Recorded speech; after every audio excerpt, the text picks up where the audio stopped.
Quick question. I want to talk to you about gun control. So you've said you support an assault weapons ban and universal background checks, and we actually learned during the debate that you are a gun owner.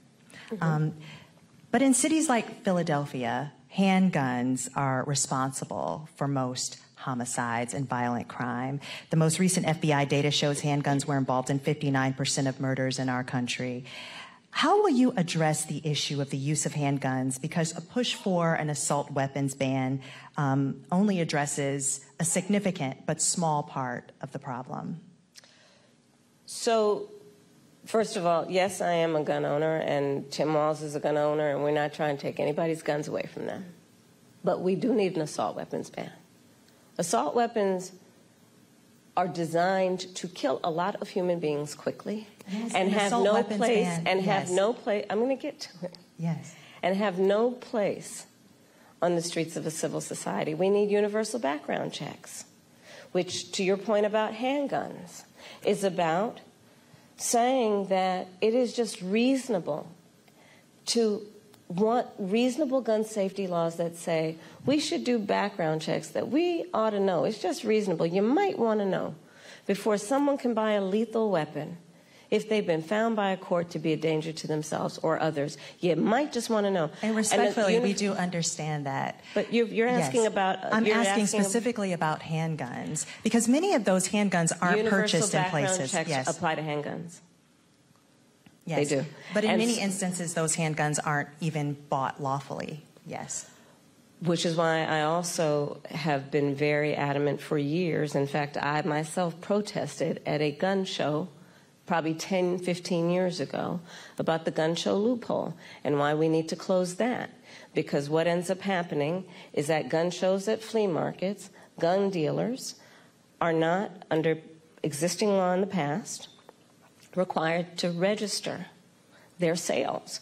And so you are exactly right that a lot of homicides, for example, a good number of them, I don't have the statistic in front of my mind, are committed with illegally purchased guns. And that's why we need to address each entry point in the issue, including universal background checks, closing the gun show loophole, and what we need to do as a general matter to focus not only on reaction to crime, but prevention of crime. So you're raising a very important issue that has many facets, including what we need to do in terms of reasonable gun safety laws and what we need to do around crime prevention, what we need to do around crime deterrence. But listen, I have personally prosecuted homicide cases. I have held the hands of mothers who have come to me crying, who have said, I only want to talk to Kamala, because they knew when they sat down, I would treat them with the dignity and respect that they were entitled and due about the loss of their child, often their son, to gun violence and the need to take it seriously. And we must take it seriously in every way, understanding it's not just about a soundbite. It's about a comprehensive approach that deals with the tragedy of, to your point, everyday gun violence in America.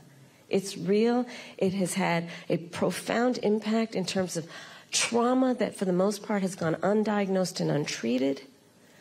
The trauma that exists in communities around the violence of losing their children, losing a brother, losing a father, an uncle. All of that must be addressed, and we have to have a holistic response to it. Are there things we haven't thought about yet? Because every time we bring up this issue of gun violence, universal background checks comes up and a ban on assault weapons.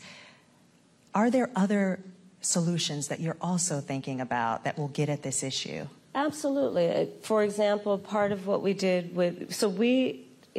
as Vice President and with the President, we were able to pass the first meaningful gun safety legislation in 30 years. And part of what that involved was millions and millions of dollars to put more mental health counselors in public schools, right? Because we know that there is an aspect of this that is about treating the trauma and dealing with it at its source before it ends up manifesting itself in a problem. There is the work that we need to do that is about putting resources into communities around violence prevention. I've been a big advocate of that for years, which includes what we need to do around putting resources into community-based intervention that is not just requiring on the good people in the community to volunteer to do the intervention, but actually paying people to do it because it's a full-time job.